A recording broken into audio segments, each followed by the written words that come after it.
For those of you that is saying Tinubu have already been inaugurated, there is nothing Peter Obi can do, there is nothing anybody can do anymore. Hey, I want you guys to watch this video. Watch what Kenneth Okonkwo said. I want you guys to pay good attention. Man, the fight is not over. Just listen to this particular video. You will know that the fight is from beginning and we are in the middle. We are fighting it to the end. Not be me talk camo. Yes, I'll be obedient. And I want you guys to watch this particular video with me. Tinubu is a president. Yes, he's a president-select or president-elect, but he has already been inaugurated. Now he's the president, but the fight is not over. There is still hope. Now you will know the reason why they said there is light at the end of the tunnel. Light at the end of the tunnel. That means person will still walk out foul. Who put that light for the end of the tunnel? Why you not put that for the middle? Man, everybody see road go tunnel. If I reach the end of the tunnel, will I still need the light anymore?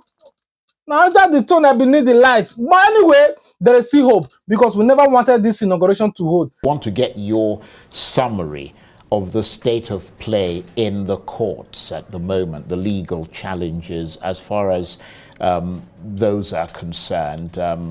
Obviously, you're a lawyer, you were in court today, obviously being circumspect given that the case is active and the fact that you're one of the lawyers representing Peter Obi at the tribunal. So just give us a summary of where things are at the moment. Oh, well, you know, we commenced the pre-hearing session from 8th of May, and by 30th of May, we commenced the actual hearing.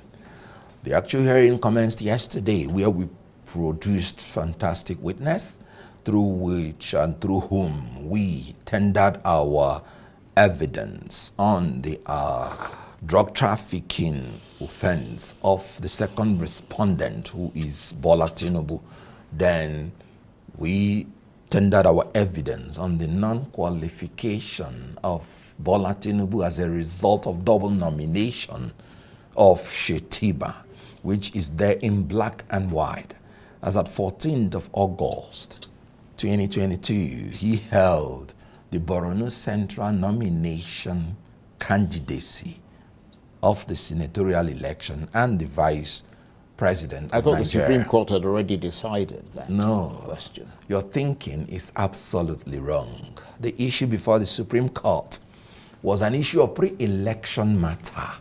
And when you say you don't have jurisdiction to entertain a matter because the party has no locus standi, it means everything that is before the court, no matter how articulate it is dead.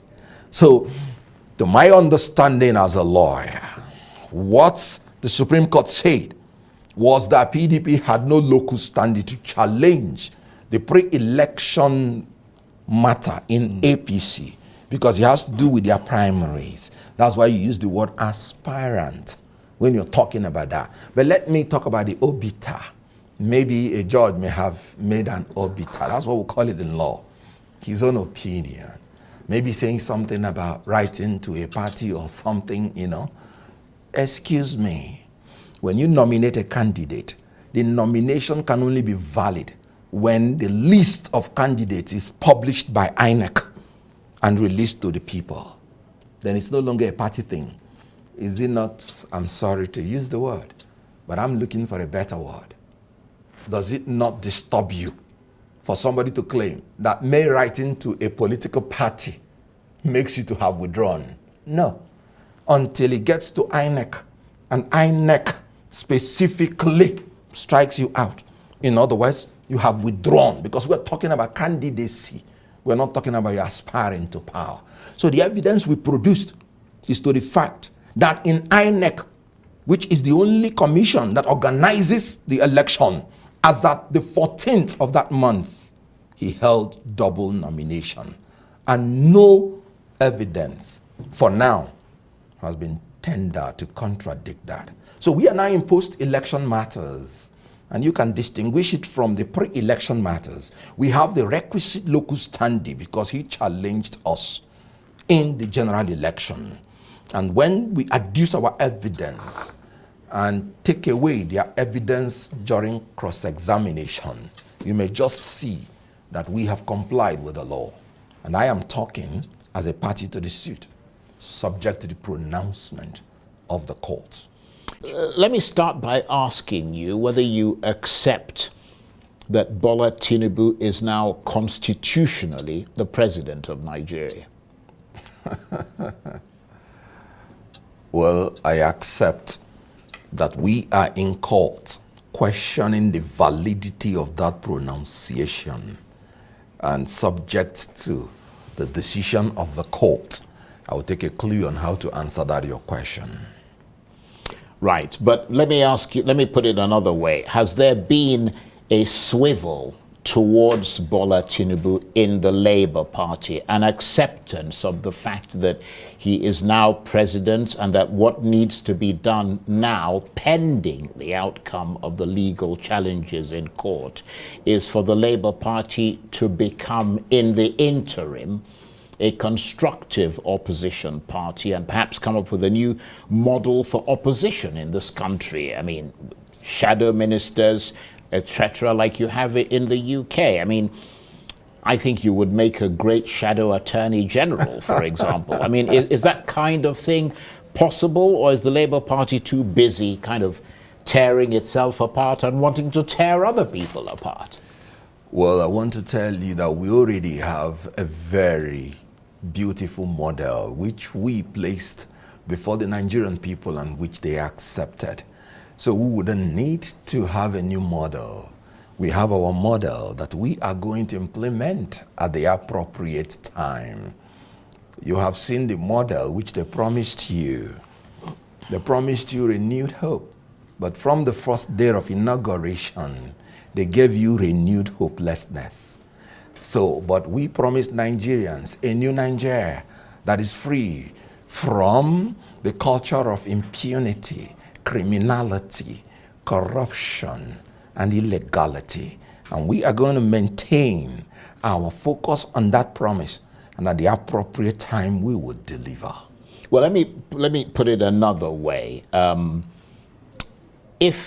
Because obviously Mr. Tinubu is now the president of Nigeria, if he reaches out to Peter Obi and the Labour Party, and we understand he has this canny ability to mobilize people to his side of the fence, what do you think ought to be the reaction of Mr. Obi and the Labour Party to such an overture? In law, you do not approbate and reprobate. You cannot be in court saying that this is an unconstitutional pronouncement, that a man who did not win an election is pronounced the winner, and begin to talk about an alliance. It is an unholy alliance, because you cannot be preaching this way and trying to accept another thing this way. That's the classical definition of being a hypocrite, and we are not that in Labour. So we are consistently maintaining our stand subject to the pronouncement of the court. In that regard, I wonder what you make of the messages that he's pushed out so far and the optics of that in his inaugural speech. Were you inspired by it, or were you depressed by it? I was a bit scandalized by it, because a statement was made to be an inaugural speech. And right there in the speech, you could see a man contradicting the exact thing he was saying. Well, I may not blame him. The statement was written for him. But his own utterances, which was not even in the text, ran exactly contrary to exact thing he was saying. Meaning, he was simply being a mouthpiece to somebody who wrote something. I said it during campaign that I am not moved by anything documented, because that may just be the work of some brilliant professors. I want to hear the candidates talk. I want them to be cross-examined. Let's hear what he will say. Now, let me move into why I said this. A man in his speech said, "We shall consult and dialogue and never dictate." And Piam, he issued the first dictate of his regime. Fuel subsidy is gone. That's not leadership.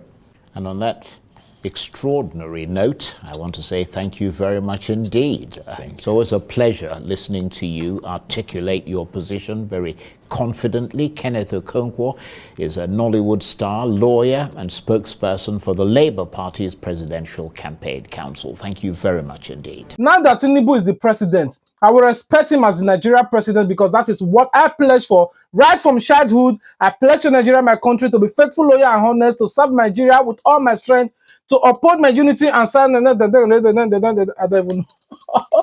Don't judge me. How many of you still remember how to pledge to your country?